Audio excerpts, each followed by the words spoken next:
Hey, yo, what up, Bodega Podcast? You already know who it is. It's one half of the sexiest Puerto Rican studs on this planet, Ortiz, baby. And shout out to all the Bodega Podcast listeners. Ow. Yo, this is the Lucha Thug, the one-man Lucha gang, El Rey Gordo himself, the King Fat Boy Papo Esco, and y'all rocking with the Urban Wrestling Network.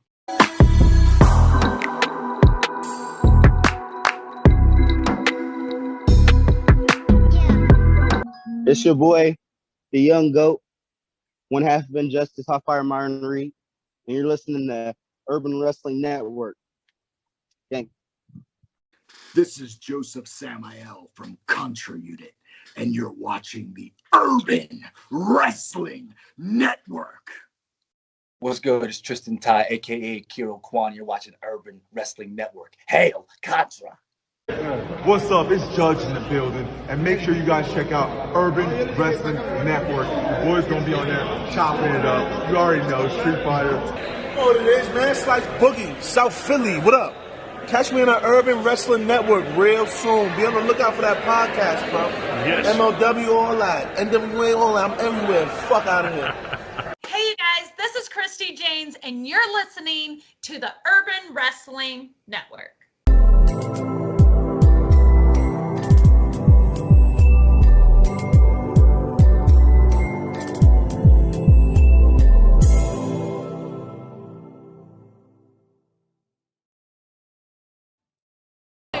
Hey, what's up, guys? It's Jeff Cavier, and you are listening to the Urban Wrestling Network.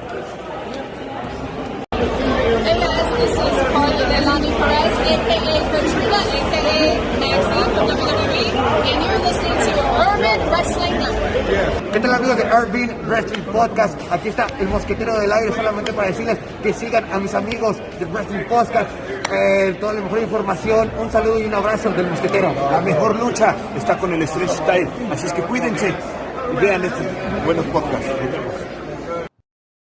I mean, listen, 5,000 fans is a lot of money for MLW, and it's hit recording. So, ladies and gentlemen, what's really good?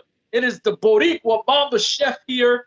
Also, I'm never alone. I always come with my brother from another mother. Y'all know him as Onse 5150, the official flag guy of 5150. My brother, how are you? What's up, everyone? It's your boy, your quintessential Puerto Rican muffin, Jorge. Last night was an awesome show. We had MLW. We had the new tag team champions, 5150. It was a proud moment to be a Boricua straight from the island like myself. We celebrated. I was there in person, celebrated with the guys after the victory. I'm a little upset because I got taken out of the production from the celebration. They didn't show me celebrating with the guys. The flag wasn't flown, afterwards on TV, but that's okay. That's okay. Hopefully they'll have an extended clip on YouTube showing them celebrate afterwards, and then you can see my cameo on MLW Alpha Fusion or whatever, But I'm a little upset that I didn't show up on this week's taping, but that was cool, There's so much time I can take from the guys, so I don't want to take everything away from them, And to be fair, if you want to see the video, I think we already have it up. If not, Onse 5150 will put it on the Urban Wrestling Network YouTube, on the Instagram, where you could see it. Because listen, we only talk facts here, right? So that definitely happened. We got your flag is signed by some of the members of 5150. Yep. We just had Julius Smokes on, so you can peep that interview. Like, we fucks with these guys. And we're still listening. Slice Boogie is coming on. You see him in the intro. We got to work it out, but we're getting Slice Boogie. The only one we won't have right now is Conan, which is probably damn near impossible for us. But we have Danny Limelight, a.k.a. Rivera. Ben had him. We're going to have Slice Boogie. We have Dr. Julius Smokes. And I'm going to tell you now, I'm going to work. I know someone who knows homicide. I'm going to work that. I'm telling you now, I'm not going to quit on that one. I'm going to get that one. Somehow, I got to get that. And we'll have all of 5150 LAX. Now, what I did want to say, and I'm a fan of Emilio Sparks. I'm digging this guy, right? So he pulls up on Myron Reed. Myron Reed looks a little frustrated with Emilio Sparks. Emilio Sparks is in his grill way too close. Like this too close for my contrast. Whoa, partner, back up, homie. Back it up, son. Back it up. We ain't that cool now. We ain't that cool. Word. That would have got me a little frustrated. Like, hey, yo, Thun, you got to back up a little bit. But then it goes completely dark. Who you love, Carly Perez, comes out of left field. She starts talking about how this guy, Myron Reed's going to have the major downfall. And when he's about to hit bottom, her hand's going to be there to pick him up. I don't know what the fuck that means. But that's awesome, though, man.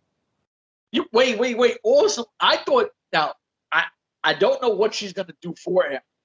But to me, the downfall would scare the hell out of me, especially coming from someone who was just resurrected from a dead soul of, oh my God, I just forgot his name. King Muertes? No, King Muertes put him in the casket. Oh, oh Lord, the fighter. Yeah, from the UFC fighter. Oh my God, I could see his face in my head. We know who it is. I forgot though. Yeah. But what is your take? Tom Lawler. Tom Lawler, who I got, and they use his soul to bring her back. Yes. What you think this is awesome, and I need to know why. Well, I mean, injustice is done. We know injustice is over with. We know the homie's no longer there. So now Myron Reed's by himself now. So he needs all the help that he could get in the future. This could be a perfect, marriage going forward. And have somebody have his back. You never know, man. You could have a new reincarnation coming forward. Get a little group going. Well, right now, Myron Reed is a man on his own little island right now. He no longer has any type of backup, so he's there on by himself now. So, hey man, every little help from anybody helps a lot. I'll take it, especially from her. I'll take the help. If it involves Mil Muertes having my back, hey, I'll take that in a second. Oh, facts. So, one segment I'm gonna save that because I want to talk that, even though it'll be a short little second show we do. I want to talk Enzo, Matt Cross later. We'll cut.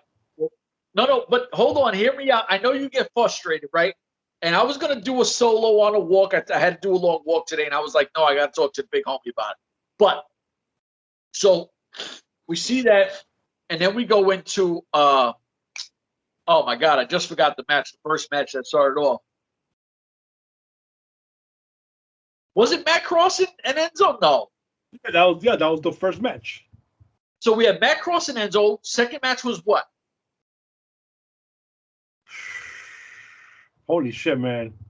All I remember is a lot of fighting between Matanza and Hammerstone back and forth for like whole damn show.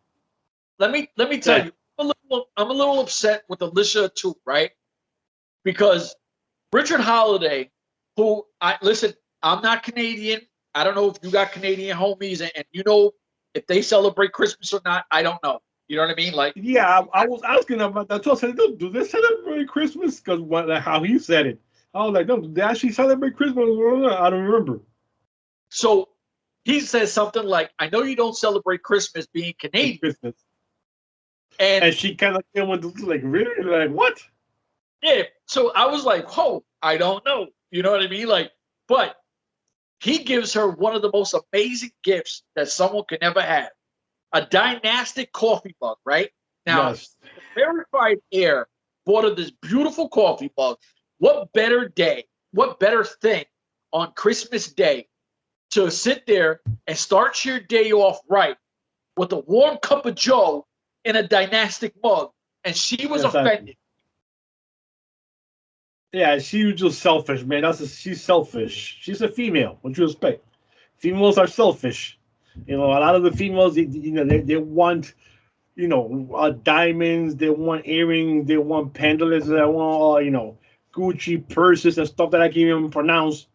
He gives her the best gift ever, man. A nice cup that she could use this every day. more than once a day to show her that he cares for her. Like she could keep the cup, like, oh my God, look, it's Richard Holiday. This is a gift that he gave me every 3-4 times a day. She could, oh, he cared. And so what happened? Hammerstone uses it to knock out my tense outside the head with it. Broke the thing, and poor Holiday like, yo, Hammer, you know how much this cost? It was a gift. It ruined the whole thing, man. I was like, wow. That was just a selfish, everything. That whole thing was just selfish by Alicia 2 and by Hammerstone. Yeah, hey, listen. Messing up the whole gift, man. Hammerstone is, I know, listen, Hammerstone is his homie. He'll get over it, right? But I always tell people it's the thought that counts, right? With gifts, it's not how much you spent. It's the thought that counts of what you thought. Now, the wife is actually watching MLW because anytime we watch, and she loves Richard Holiday. She thinks he's hilarious. So she's watching. She sees the mug. She's like, yo, that's a pretty cool mug. It looks like a Starbucks mug, but it's his shit. I was like, yeah. She was like, yo, that's a cool gift. Like, and she was like, why she gotta act like that? And I was like, yo, I don't know. And she goes, didn't you and Jorge say that this guy saved their life from Contra Unit? I said, yeah. And she was like, and she won't accept that. And I'm like, nah, I don't know. It's wrestling. What do you want me to tell you? Ugly. I don't know, man. I thought the whole thing was just selfish by Alicia too. But hey, like I said, when you think you all that and then some, you know, you think you deserve more than a cup. I mean, what better way than, you know, waking up in the morning with a nice cup of Joe? With a gift to someone who cares for you. But hey. And I just looked it up. It was Aramis against Aries was the first match. That's what it was. It was the for El Jefe's briefcase. Yeah, money case. Yeah. So I was like, why the hell is Holly Dead and your favorite wrestler, Dr. Dax, coming down the ring? Because he's from your neck of the woods. So Rochester, New York. Represent Rochester, New York. So I was like, what the hell? Like they never even teased this. So I'm kind of like, this is bugged out, right? Like, okay. Yeah, I guess now she's the manager or her or his, you know, venture. Like she said after the match, you know, she's gonna buy him more eyes for his hand. He's gonna buy a new chain for Dr. Dax. So, you know, she was gonna buy her some more knives because you can never have enough knives. So my son was like, man, that's messed up. They gonna win because they gonna cheat for money. And I was like, what? And he goes, it's all about the money, yo. Watch. And what happens? We get an amazing match, and the finish is because outside interference, you know, a Rez gets the win. So you're like, all right, he gets the bag. The weird part is if you watch it, you were there. Dr. Dax takes money, puts it in his mouth, and skates. So I'm like, did he just pocket some money, that little thief? Now, I don't want to say he's a thief. I shouldn't have said that because 9/10 of the law, we don't know. And, he's from Rochester. He's from Rochester, New York. He's definitely a thief. we take stuff here, you know, just like, whoa, hey, oh, like, that's nice. Whoop. Ain't nobody saw anything. Keep it moving. So, I thought this was another. Listen, these guys, every time they wrestle, they put on a classic. Oh, yeah. So now they're 1-on-1. Because the first time they wrestled, Aramis beat them. And now they're 1-on-1. So I can't wait to see the next one. Hopefully it happened in the matches for Mexico there. That they'll get that rematch there, the 1-on-1 match or the third match down for Mexico. So it should be interesting. Bro, I'm so into these two wrestlers and how their movesets are insane. Like when the guy was between his legs, and I know we really don't go into moves and stuff. We just say our piece. But when the guy was underneath him, and then somehow Arez flipped him around, and he was in it, then he got flipped back around. I'm like, yo, how the hell are these guys doing this? But the funny thing was, even my brother, like I said, he's not a wrestling fan. He was very impressed the first time when we were there and we saw them. He said this time the match was like under the first time, which was like he wasn't too, like he was expecting more from the first time he saw them. And I'm thinking, like, dude, that first match and first encounter, that was like the classic. You can't replicate that same thing 2 times in a row, man. No matter how many times they wrestle. And I'm pretty sure those guys wrestle each other and team with each other hundreds of times per month. To replicate the same exact move set and everything, like, to precision, is nearly damn impossible.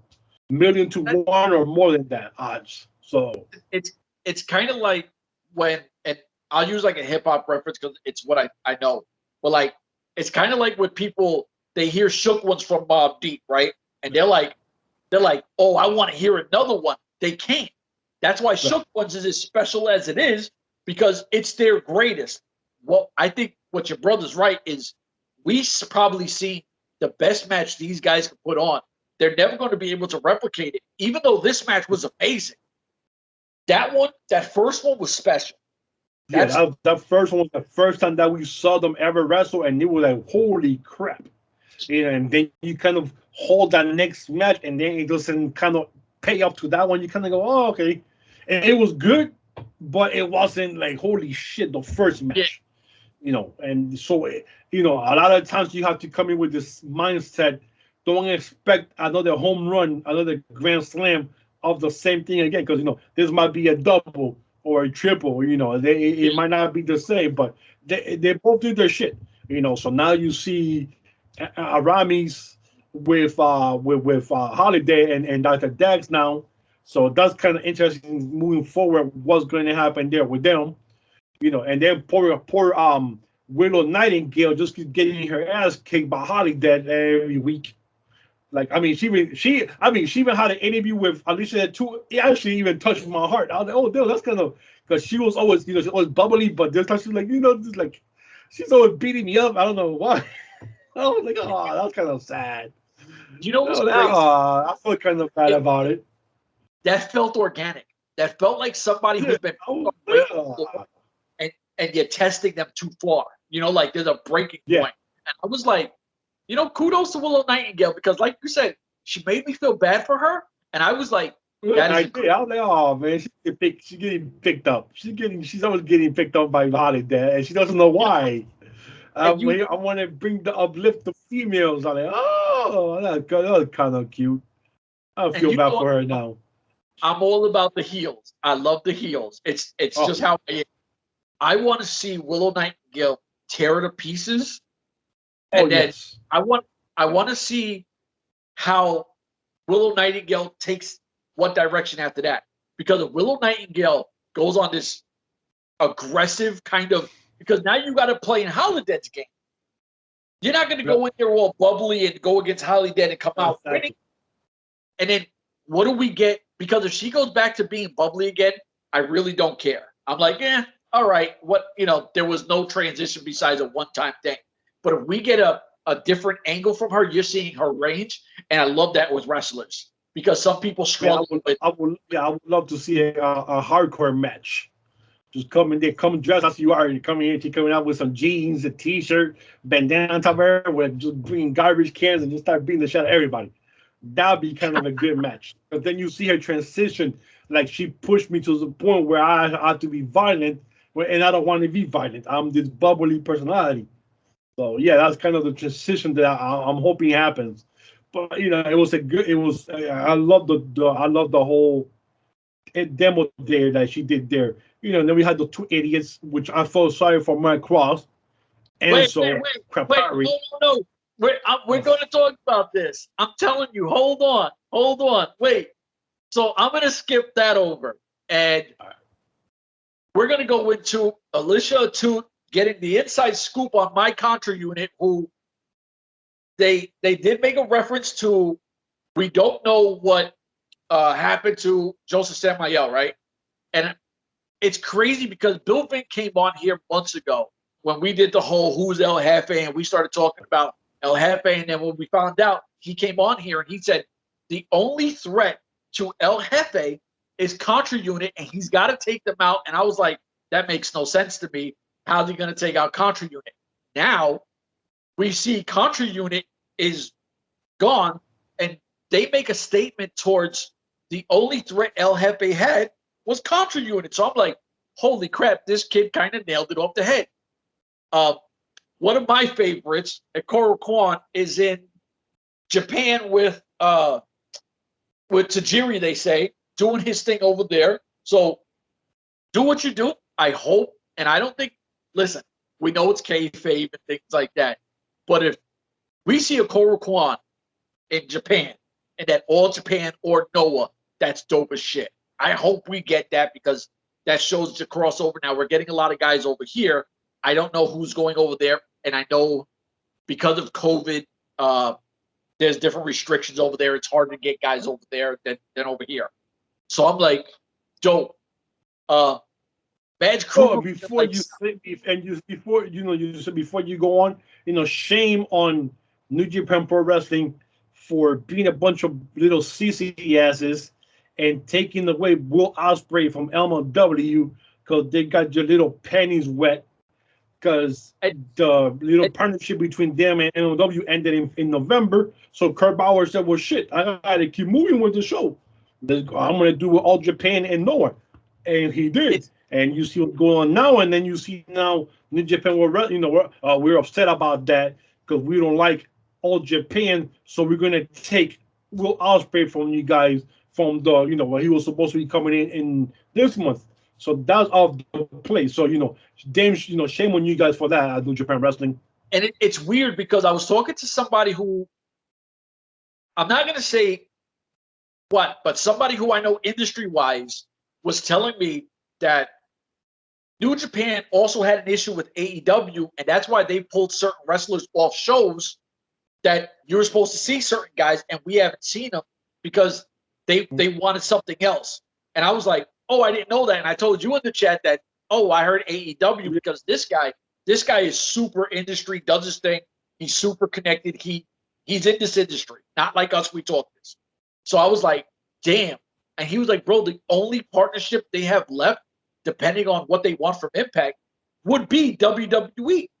And I'm like, damn. Like they because they feel we're New Japan, we're bigger. They feel they can throw their weight around. And it's like, that's not how things work. And now we're seeing, they want to have this open door. And I'll go back into Mads Kruger and Contra Unit. I seen somebody put a show, and they said Braun Strowman versus Hammerstone. And I was like, well, let me listen to this podcast because I'm interested because I never heard this. Then somebody shitted on the guy and said, oh, Court Bauer said he couldn't lock in Braun Strowman. But the guy on the show admitted that. He said, oh, Court said this on a press release. You could see his press release, but that doesn't mean we could get a one-off with the open door. So I was like, oh, that would be crazy to see Braun Strowman versus Hammerstone, even if it's a one-off. Because this open door is giving the availability to guys like that. So I was like, salute to that guy. I don't remember what it was. I just ran to see. But now we got Mads Kruger in like South Africa wanting Jacob Fatu. Jacob Fatu was sick and tired of Mads Kruger and everything else. So we don't know what the hell is going on with Contra Unit. I would love to reach out to Ikuro Kwon, but I know it's limited to what he can really say because he'd get in trouble. You know what I mean? Like, and I don't know, but I'm curious. And last time we checked, Joseph Samael is sharing a backspace there, a trunk with Bram from 2018. They're still wearing the same trunk. So who knows when he's gonna pop out? He might pop up in Mexico there with the trunk just opened up and he's like, where the hell am I at? And he's in Mexico. My only one is this it for Contra Unit? And I don't want it to be because I'm a fan of Contra Unit. I love Contra Unit. But if we get Jacob Fatu going solo, Mads Kruger going solo, and if we get Ikuro Kwon going solo, I'm cool with that because there's so much talent that doesn't have to be. Well, basically, Fatu will go solo and you still have Contra Unit. Except now it'll be Max Kruger will be the leader. And then he's got to get some more members. I'm with that. I listen, I love it. I hope it happens. But we don't know. According to a toot, things look really bad for my contra unit, right? And I'm like, shit, this sucks because I'm a contra unit guy. Oh well. So then, I knew it. When that segment came up, I was like, I know Onse is gonna love that. But we get a great promo out of 5150. We actually see Slice Boogie talk way longer, and I was like, Slice Boogie, I can't wait to talk to this guy because Slice Boogie talks our language. He's from where we're from. So I'm like, yo, I love talking with Dr. Julius Smokes. It was another one that I felt was up our alley. It's what we do. And I'm going to say this. That was up your alley. I was scared here. I was here holding my wallet close to me just in case. I have my wallet close to my heart. And I'm going to say this, and then we'll transition into the main event. Bad respect to guys like King Papo Esco, Slice Boogie, Dr. Julius Smokes, Rivera, Alex Kane, EJ Ndaku, which we're going to get him too. We've talked to him. That's going to come too. But salute to all those guys and everyone else we've got before that. Because you always hear people say, and I tweeted this to you because I was frustrated this morning. You always hear guys say, yo, we do this shit for the culture. These guys don't do it for the fucking culture. Because if you did, you would do shows with the culture. Not go outside the culture because there's bigger platforms. You would sit there and try to make the smaller group of your culture come up with you. That's doing it for culture. That's doing it for culture. And what we do here is we show love to anybody. If you good people, if you come from a struggle, trust me, I would love to talk to so many people that are in this industry. I know Evil Onse is 1,000,000% with me. If you've ever struggled, if you've ever been on a WIC line, if you've ever been through, welfare, whatever, hard times, I want you to tell your struggle because the next cat that's in this industry, just like you, who's struggling to pay his bills, that his passion is to try to be the next star, they're your story. That's the culture of struggle. And I want people to tell that shit and try to give a blueprint of how to manage it, what to do, how to train, how to do everything right, how to use your promos. Like Rivera says, you got time to do fucking TikTok, but you don't got time to do promos. Exactly. So, exactly. My fault for my own little rant, but that's just the way I feel. Do the shit for the culture. Don't just say it. Now, the moment we've all go on your Enso bullshit now, man. Huh? Go on your little Enso shit right now. No. We're going to talk main event. No. We're talking main event. So, listen. And then you know what happened to the main event? We got the new tag team champions, baby. 5150. That was the main event. That's it. That's it. That's it. We won the belts. Puerto Rico rules, baby. Boricua. We're here. It was, to me, that match was bigger than just LAX 5150 winning that belt. To see Homicide come down ringside after Papa Parks comes out, spears. Folds through. That was a spear. He dips under the ring. I'm like, the crazy part is, you're at the show. I know who wins because we talk. We don't do spoilers. Yeah. I know who's going to win. Watching that spear, I'm like, oh, no, they're going to win. Even though for some reason I forgot that who won. So I'm like, oh, shit. Homicide comes running down, rips Son out from under the ring. They duke it out to the back, and we see our guys, Slice Boogie and Rivera, come through with the win, right? So I'm like, oh, man. And to me, this is for the culture. Even though we didn't get to see your flag, right? Even though we did not get to see it. But for Conan to say, yo, I need that here. For Doc, yes. I think Dr. Julius Smokes grabbed it, right? Smokes grabbed it? Well, it's funny because I never saw that angle because, I'm in the crowd, but I'm in the side, like right when the wrestlers come out. So I'm looking that way. So when you saw on TV, I never saw Conan really telling the guys and pointing to go get the flag, blah, blah, blah. And then you see Slice Boogie go point, and then he started pointing for me to come down. But then I got scared because I'm going, well, dude, I'm not going to go down to the ring and I'm going to walk and one of the security guys tackles my ass right in the middle. So he came out and then sent Julius Smokes, and he came and got the flag. They went back inside the ring, the flag up in the air, blah, blah, blah. Then they came out, both of them came over to me, gave me a hug. And Slice Boogie said, there, and then he whispered in my ear, yo, man, you always fuck with us. I'm going to stay here, give you, because you're one of us. You down with us. He came right next to me for a couple of seconds, make sure the camera was there, talking shit. Boom. So I do. That was like I felt like a kid. I'm 49 years old.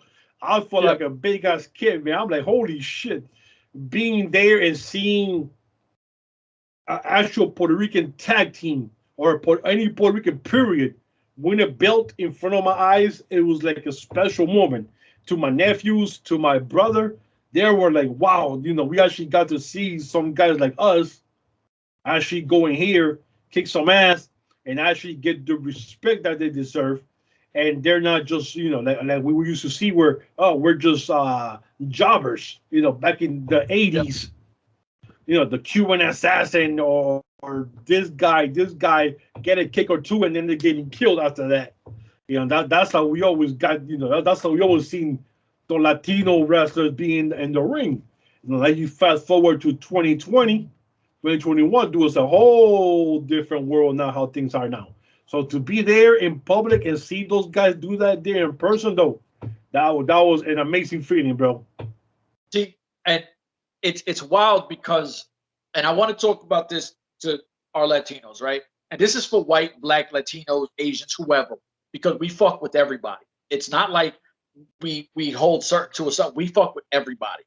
But when your culture, your people, and that could be anyone from the struggle, but as Puerto Ricans, we live a different way. Your apartment or your house smells like Cuchi Fritos at times. You know what I mean? Like, or Benin or whatever. So it felt like home.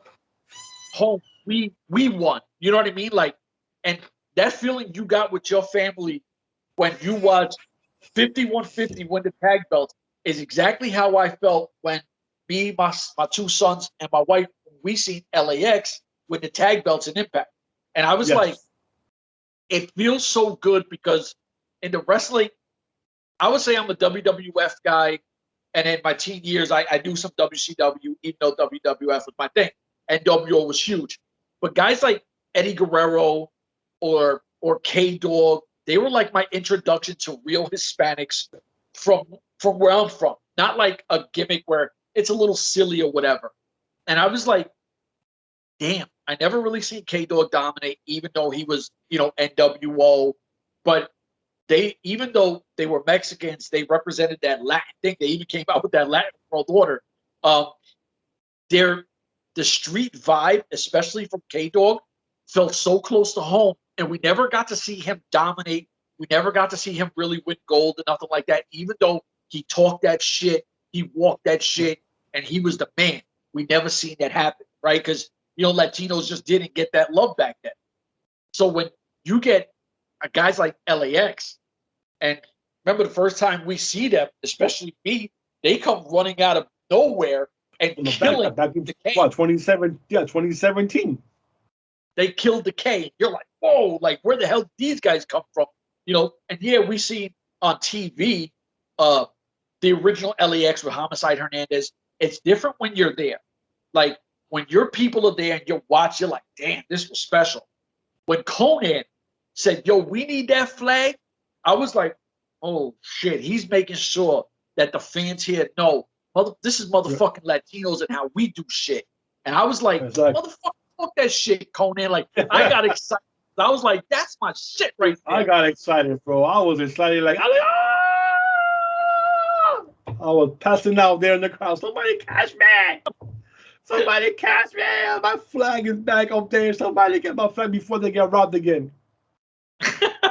Oh man, I almost forgot when you said robbed. When 51 backstage, Yeah, Santana when he got me for the flag back in 2018 at Bound for Glory. Impact Wrestling there. I'm like, God damn it, he took my damn flag. Never saw the flag again. I had to go buy another one. All right. I was actually talking about, I forgot about that. I remember you telling me. Oh, yeah, the first time, when he took it to the back and they brought it back to me. I said, I got robbed again. Like, God damn it. You guys got to stop buying their own flags. This thing is cheap. Damn it, thing is cheap. But, watching, we saw all the Latino wrestlers, but then it was always Mexicans. Yeah. And then a couple of years ago, you started seeing Cubans, Puerto Ricans, from what else now? Now you got some El Salvador, Peru, Brazil, stuff like that. And you go like, holy shit, there's more opening now.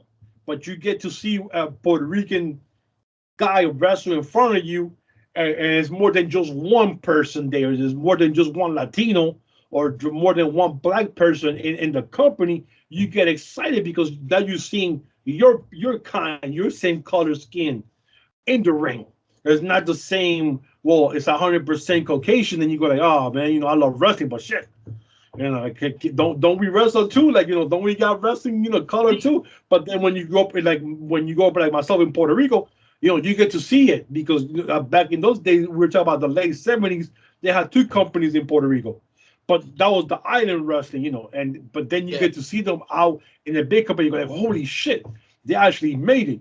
Now you have Punishment Martinez down in WWE. That dude is huge.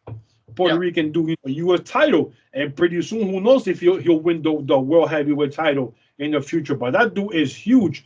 What they did with him and Bad Bunny, putting them together, one of the biggest selling artists in the history of music. With him, that's huge. When you see and you go, holy shit, they're actually finally giving us some shine. You kind of start feeling proud about that. And then you see more Puerto Ricans in Impact, and then you see them in AEW, N.W.A. with Mega Wolf there. Yeah, Mega Wolf there, man. You start seeing them, but then you see other Latinos. You see Dominican with Marty Bell. You see another Mexican with his partner, Besta Say. You see Young Jeezy, there with the Black Church. So you start tiring. You start seeing us. Okay, I start the Pope, and you start kind of feeling proud because now you're seeing your own skin color coming out more and getting into the shows, and you kind of go like, this is where I want to go. This is where I want to see my kind wrestle, and you makes you feel proud. And that's why I follow companies like this. I love wrestling, but when I see my own kind, I get more invested into it because now they're speaking my language. See, and that's why I think I fuck with MLW as much as I do, because guys like Alex Kane, who we've been a fan of since he's been drafted, EJ, if you can't instantly fall in love with EJ, I don't know what you're watching, because that dude is a monster. You know what I'm saying? Like, that is a beast. And then it goes to, like, I'm a big Ikuro Kwon fan. I love Ikuro Kwon. Hey, Asian dudes get love from us too. Shit, everybody get love from us. And especially and it was funny because we said this, and I'll leave it. I'll end it with this. When I did that interview with Ikuro Kwon, you said this was like going back to the hood again. And I was so happy and relaxed doing it because I felt like I didn't have to be a dad. I didn't have to be a husband. I could be me, my old school me, and just kick it. And Ikuro Kwon feels like somebody that, thank God I didn't know him back then. We would have got in trouble together. But he felt like one of the homies on the block. You know what I mean? And it's so wild because, that's what I try to tell people. When I say the culture, it's anybody from the struggle. You know what I mean? Anybody from that. And it doesn't matter where you're from. But if you look at, I would say like MLW and I think Impact have the widest range of ethnicities in the companies. Like, they're not afraid to put a championship on a Spanish or a black guy. You know what I mean? Like, they're not. And I dig that because so many companies, we're so in tune with WWE where they're afraid of it. You know, like it's just the way it is. You know what I mean? Like, well, even from WCW days, the first and only black guy that I ever saw was Ron Simmons to win the heavyweight title. At that time was Ron Simmons. Usually they wouldn't get higher than a tag team title or even intercontinental title. That was as high as a minority would get back in those days. So, you know, and that's the thing where, like, a guy like me, I grew up maybe because he was a wild character. Like, Junkyard Dog was one of my favorite wrestlers growing up because he was nuts. Yeah, you know what I'm saying? But you never seen him dominate or do nothing. Coco Beware, another larger-than-life character, never did nothing. Like, all these guys, you're like, damn, even a guy like Tatanka, I love Tatanka, but you never really seen Tatanka do nothing either. You know what I'm saying? Like, like mid titles. That was it, or tag team titles. That was it.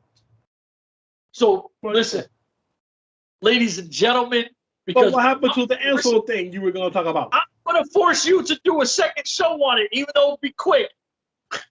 Whatever, man. Hell no, I ain't doing that. We're doing it. It'll be 5 minutes and we're doing it. No. Ladies and gentlemen, deuces.